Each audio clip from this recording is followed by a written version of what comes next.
Tengo 53 años y me siento más joven que nunca. El 27 de febrero de 1970 inicié operaciones y comencé una aventura de la mano del televidente yucateco. Qué rápido pasó el tiempo. Son más de 5 décadas y tengo tanto que contar que no acabaría. Pero la verdad es que no quiero perder el tiempo en celebrar este día tan especial. En todos estos años viví un sinfín de anécdotas, momentos especiales que jamás he olvidado. Pero más que nada, estuve en momentos que marcaron la historia de Yucatán.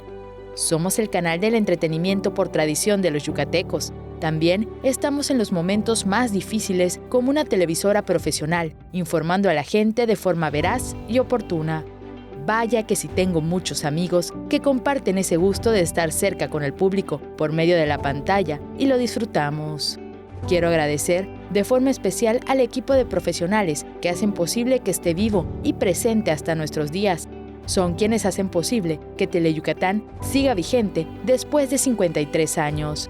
La mayor gratitud es mi público, que a diario me sintoniza. No tengo palabras para externar mi agradecimiento. A todos ellos, muchas gracias y felicidades en este día especial.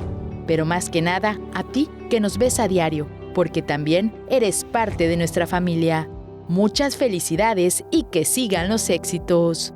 Con información de Álvaro Martínez, Teleyucatán te informa.